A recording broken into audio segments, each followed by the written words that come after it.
그러다 보니까 저는 뭐 지금이야 그럴 수 있지만 지금이야 뭐 이제 주가도 괜찮고 뭔가 큰일 없을 것 같지만 5월, 6월 지나고 한 여름, 가을 정도가 저는 정말로 좀 조심해야 되는 시기가 아닌가.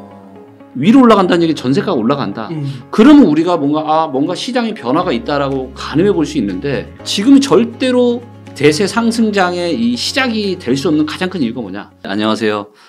부동산 빅데이터 전문가로 활동을 하고 있고 데이터는 이제 답을 알고 있다는 의미의 데이터 노우즈 회사를 운영을 하고 있고요. 이제 지금은 이제 월간 이제 85만 명이 사용하는 리치고 앱 서비스를 또 운영하고 있습니다. 매월 85만 명이 쓰고 있는 거네요. 네. 날로 흔해지는 것 같아서 네. 대단하신 것 같습니다. 그 부동산에 잠깐 들어가기에 앞서서 그 요즘 한번 경기 어떻게 보고 계신지 한번 여쭙고 싶은데 그 SBB 막 파산해가지고 은행 시스템 위기감 이런 게 확산되고 있는데 한국 경제는 한국 부동산에도 영향을 미치지 않을까 우려하시는 분들이 많더라고요. 맞습니다. 어떻게 보세요? 이제 저는 지금의 작금의 상황이 이제 2008년과 굉장히 유사하다. 그래서 2008년 아마 이 시기쯤이었을 겁니다. 한 3, 4월쯤에 그때도 이제 맞아요. 그래서 이제 그때도 이제 뭐 다른 은행이 인수한다 어쩐다 해서 이렇게 다행히 넘어갔는데 이제 5월달 중순부터였죠. 주가가 이제 급락을 하고 그러면서 결국에는 이제 서브프라임 사태가 터졌죠. 근데 이제 저는 개인적으로 어쩌면 지금은 그때보다 더 위험한 상황일 수 있다. 왜냐하면 이제 그때는 금리를 2007년 말부터 가을부터인가 미국이 금리 인하를 시작을 했어요 이미. 그러니까 뭔가 경제의 이상 신호를 느끼고 경제의 혈압이라고 할 수 있는 금리를 막 낮췄던 거죠. 그런 상황에서 이제 문제가 발생을 했던 거고. 근데 지금은 금리를 계속 이렇게 급격하게 또 끌어올리고 있잖아요. 맞아요. 그래서 어떻게 보면 짧은 시기에 금리를 급격하게 올리다 보니까 이로 인한 부작용이거든요. 결국은 은행이 파산하게 된 게 다들 뭐 아시겠지만 이제 미국 국채가 워낙 이제 안전하니까 은행이 미 국채에다 투자를 했는데 얘가 이제 금리가 오르니까 채권 가격이 급락을 하게 되겠죠. 근데 이게 너무나도 어떻게 보면 그 과거의 그 어떤 시기보다 너무나도 급격하게 금리 인상을 하다 보니까 채권 가격이 엄청난 손해가 났고 그러다 보니까 고객들이 돈을 찾으려고 하면은 없어 돈이. 그리고 그러려면 갖고 있는 자산을 팔아야 되는데 이거를 채권은 그냥 계속 만기까지 들고 가면 괜찮은데 이게 너무 이제 중간에 팔려고 하면은 손실이 많이 나니까 그래서 이제 40년 동안 이런 역사를 유지했던 이 회사가 은행이 불과 36시간 만에 망하는 이런 일들이 생기고 있고 이게 비단 SVC만의 문제는 저는 아닐 거라고 생각하고 있고요. 뭐 미국의 많은 은행들도 아마 이와 유사한 문제를 저는 가지고 있다라고 보고 그러다 보니까 또다시 이제 미국에서도 엄청난 정책을 또 내놨죠. 그래서 그 채권 가격을 시가가 아니라 액면가. 그래서 이제 팔지 마. 그냥 들고 있어. 그래서 예를 들면 액면가가 10,000원이었으면 금리가 올라가면 얘가 이제 뭐 6,000원, 5,000원으로 떨어지잖아요.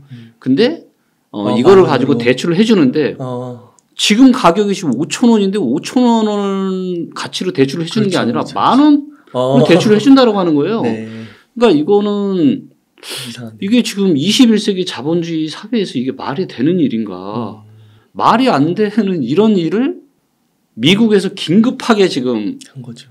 해서 불과 주말 사이에 그래서 원래는 지금 블랙 먼데이 뭐니 난리가 날 상황이었는데 다시 또 편안하고 돈 지금 또 다시 또 하니까 주가 오르고 이런 어떻게 보면 굉장히 좀 이상한 상황이 발생을 좀 하고 있는데 그러다 보니까 저는 뭐 지금이야 그럴 수 있지만 지금이야 뭐 이제 주가도 괜찮고 뭔가 큰일 없을 것 같지만 5월, 6월 지나고 한 여름, 가을 정도가 저는 정말로 좀 조심해야 되는 시기가 아닌가.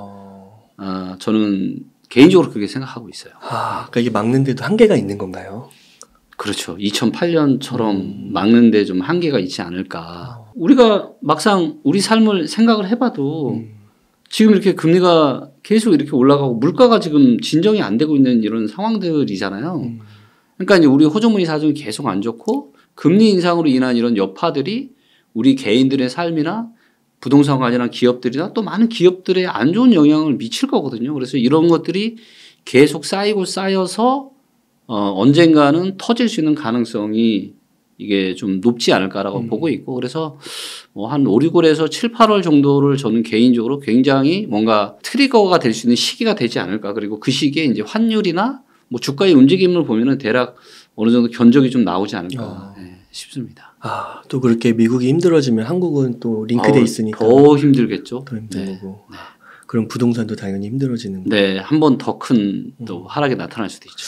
근데 대표님 이게 요즘에 신문 헤드라인을 보니까요. 또 몇몇 전문가분들은 바닥 찍고 올라간다고 하더라고요. 실거래도 올라가고 거래 건수도 늘었다고.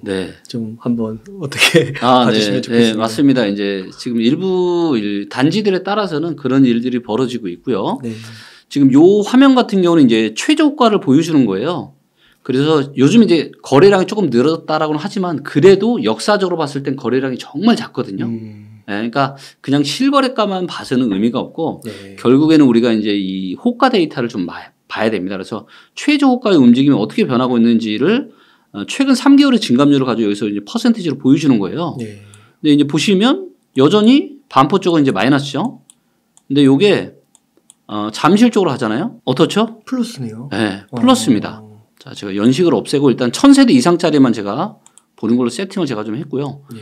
자, 보시면 지금 잠실 주공 5단지 같은 경우는 불과 3개월 만에 몇 %가 지금 올랐냐면요. 18.7%. 와, 많이 올랐네요. 많이 올랐죠. 그리고 뭐 엘리트라고 해서 엘스, 리센츠, 트리지움 여기도 지금 꽤 많이 올랐잖아요. 자, 이걸 보면은 뭐죠? 오른 거잖아요. 자, 예를 들면 리센츠를 한번 보겠습니다.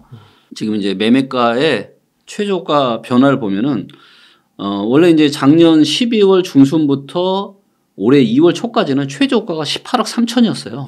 그러니까 18억 초반까지 가게 내려갔다가 지금은 이제 어디까지 올라갔냐면 20억까지 다시 올라갔습니다. 최저 매물이. 그러니까 이거 놓고 보면은 가격이 당연히 올라갔고 실거래가 있어도 당연히 가격이 이때보다는 올라갔겠죠. 그래서 이거를 보면은 야, 이거 바닥치고 올라가는 거 아니냐. 이런 생각을 충분히 저는 하실 수도 있을 것 같아요. 자, 그런데 일부 단지에서는 그렇지만 이거를 전체적으로 쭉 보잖아요. 전체적으로 이제 쭉 보면은 하락한 곳들이 많습니다. 여기도 보시면 여전히 지금 하락을 좀 하고 있죠. 마포 쪽도 한번 가볼게요.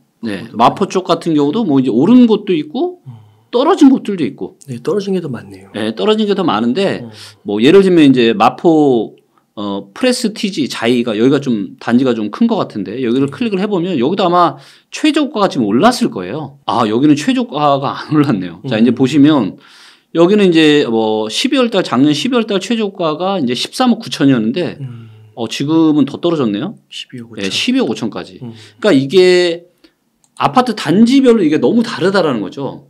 그래서 뭘 봐야 되느냐? 지금 이제 대한민국에서 통계 데이터, 부동산 통계 데이터를 두 곳에서 내고 있죠. KB부동산과 한국부동산원. 그래서 이 두 곳에 통계 데이터를 좀 보고 우리가 전체 시장을 좀 가늠을 좀 해볼 필요가 있습니다.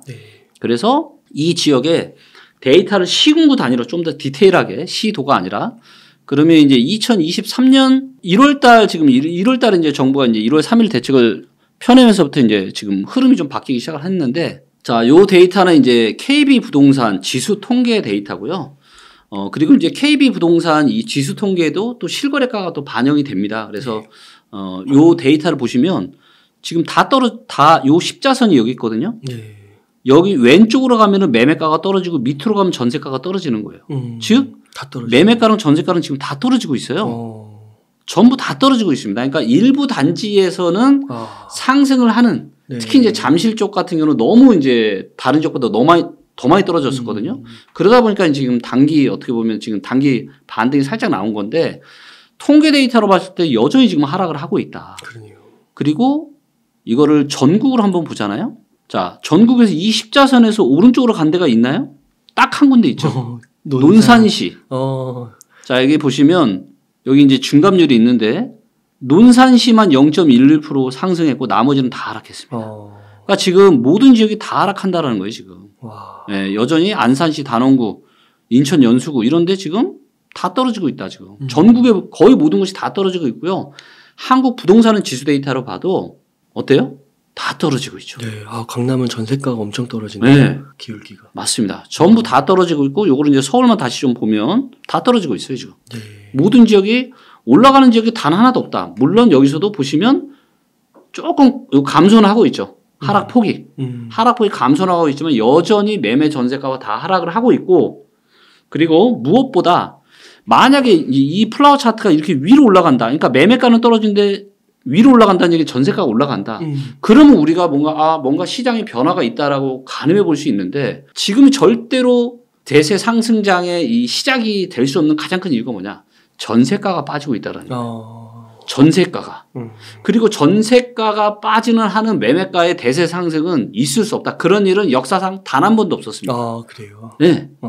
자, 그리고 매매가가 좀 올랐던 우리 잠실 쪽 한번 볼게요. 네. 만약에 지금 이제 잠실에 지금 아파트 가격이 좀 지금 올라가고 있잖아요. 네. 만약에 얘가 진짜 상승이다라면은 전세 가격이 어떻게 돼야 돼요? 전세 가격이 올라야 되겠죠. 네. 자, 보겠습니다. 전세 가격이 올랐는지. 리센츠 전세. 자, 전세 지금 올랐나요? 하나도 안 올랐죠. 그러네요. 자, 전세가 중요한 이유는 전세는 투자 목적이 1도 없어요. 전부 다 실수요가 움직이는 만큼 이 전세 가격이 움직이게 되어 있는데 지금 가장 최근에 반등이 많이 나타났던 지금 잠실도 전세 가격이 어떻다? 그대로다. 그대로예요. 전혀 지금 변화가 없습니다. 그렇기 때문에 지금은 워낙 이제 작년 9월, 10월, 11월, 12월에 너무나도 급락을 했는데 정부가 이 급락하는 걸 어찌됐건 막아보고 또 준촌주공 살리려고 뭐 특별 보금자리 론부터 해가지고 뭐 이런 어떻게 보면 이제 좀 부양 정책을 펼치다 보니까 그러다 보니까 잠깐 지금 반등이 나타나는 겁니다. 그리고 이것들이 뭐 한 4월, 5월까지는 이어질 수 있는데 한 7월, 8월 그리고 하반기가 지나갈수록 저는 다시 한번 또 한 번의 하락세가 나타날 거다 그렇게 보고 있습니다. 그러니까 일부 지역에서 일부 아파트에서 벌어진 현상이네요. 맞습니다. 그러면은 그 실거래 가격이 올라간 실거래 그것도 그 양에 있어서는 역사적으로 봤을 때 그렇게 유의미한 숫자는 아니라고. 유의미한 숫자 아닙니다. 이거를 한번 데이터를 한번 보시죠. 자, 서울로 들어가세요. 서울의 거래를 한번 보도록 하겠습니다. 이거를 제가 화면을 좀 키워볼게요. 자, 이건 이제 거래량을 전체로 보겠습니다. 이게 월간 데이터고요. 자, 보시면 지금 거래량이 좀 늘긴 했죠. 네. 근데 이 거래량이 어때요? 진짜 미미하네요. 진짜 미미합니다. 네. 이게 평균 거래량이 5천 건이 넘어요. 근데 늘어봤자 지금 3천 건이 안 됩니다. 2천 건대 초반이에요. 네. 그러니까 이 정도의 거래량을 가지고 지금 대세 상승이 왔다. 자, 우리가 지난 서울의 대세 상승이 언제 왔죠? 14년에 왔습니다. 네. 자, 이때 거래량이 얼마예요? 6천. 이거 요 보라색 그래프가 출렁출렁하면서 올라가는 거 보이시죠? 네. 그리고 상승이 2014년 초반에 왔다고 치면은 거래 6천 건이 넘잖아요. 네. 자, 이렇게 거래량이 늘어난다. 그러면 뭔가 변화의 조짐이 있는 거예요. 자, 그런데 지금 거래량이 역사적으로 봤을 때 너무 작죠. 네. 이렇게 거래량 작았을 때는 거의 없어요. 진짜 눈을 씻고 봐도 이런 작은 거래량 없거든요. 조금 늘었다고 치도 그 얘기는 무슨 얘기냐. 호주머니에 지금 부동산 살 수 있는 돈 있는 사람들이 샀다 안 샀다? 거의 사지 않은 거예요. 거의 사지 않은 거예요. 근데 이 조그만 아주 그냥 극소수의 거래량을 가지고 지금 대세 상승이 왔다, 뭐 하락 끝났다 이렇게 얘기하는 거는 이런 거죠. 우리가 계절로 비유하면은 지금 한창 겨울인데 낮에 잠깐 따뜻할 때 있잖아요. 이걸 가지고 지금 봄이 왔다. 이런 얘기 하는 거랑 똑같은 겁니다. 그리고 무엇보다 자, 만약에 얘가 요번이 찐 상승이다. 그럼 요게 이제 요 파란색 선이 매물 양이거든요. 팔려고 하는 매물의 숫자? 매물이 계속 줄여야 되겠죠. 네. 근데 매물이 다시 어떻게 되고 있죠? 증가하고 있네요. 증가하고 있죠. 자, 아니 얘가 진짜 찐 상승이야. 그럼 사람들이 왜 내나요? 안 내놓죠. 오히려 매물을 줄이죠. 네. 근데 지금 팔려고 하는 물량이 더 많아지고 있다는 거예요. 반드시 여러분들 지금 부동산 매수하시는 건 아직은 아니에요. 좀 더 기다리시면 좋을 것 같아요. 아, 네. 그렇군요. 그 리치고에 들어가면은 네. 이렇게 유의 점수가 나오잖아요. 네. 저기 이제 이러한 여러 가지 지표들을 네. 종합해서 네. 좀 보여주시는 그런 거 맞습니다. 이게 이제 투자 점수라고 하는 건데요. 네. 투자 점수라고 하는 건데 이 지역의 아파트를 투자하기에 얼마나 좋은지 안 좋은지를 그냥 하나의 점수로 보여주는 거고요. 실거주 같은 경우는 그래도 뭐 실거주면은 뭐 한 허리 정도에서 사도 뭐 그렇게 나쁜 건 아니잖아요. 예. 그렇다면 점수가 60점은 넘어야 돼요. 최소한. 그리고 만약에 투자 목적을 겸비한다라면 70점은 넘어야. 예, 70점은 넘어서 사시면 무릎 밑이다. 60점 정도면 허리 정도다. 그렇게 보시면 돼요. 네. 예. 그리고 자, 여기를 보시면 이제 이 분석이라고 하는 게 있잖아요. 이 분석으로 들어가시면 이제 투자 점수를 보실 수가 있어요. 투자 점수가 어떻게 움직이는지. 근데 이제 보시는 것처럼 투자 점수가 가장 안 좋았다가 계속 좋아지고 있죠. 네. 가장 안 좋았을 때가 21년 연말입니다. 네. 즉 이때가 제일 고점이라는 거죠. 아, 그래요. 네. 와, 딱 알려지네요. 그렇죠. 그리고 이제 계속 지금 조금씩 하락하면 좋아지고는 있지만 여전히 안 좋은 상황이에요. 네. 얘가 60점 넘고 70점까지 가야 됩니다. 그렇군요. 이렇게 딱 보여주는 게 있는데 왜 그렇죠. 서두르시는 걸까요? 네. 아마 서두르는 건 저는 그렇게 생각해요. 워낙 이제 2020년과 21년의 상승이 너무나도 강렬했잖아요.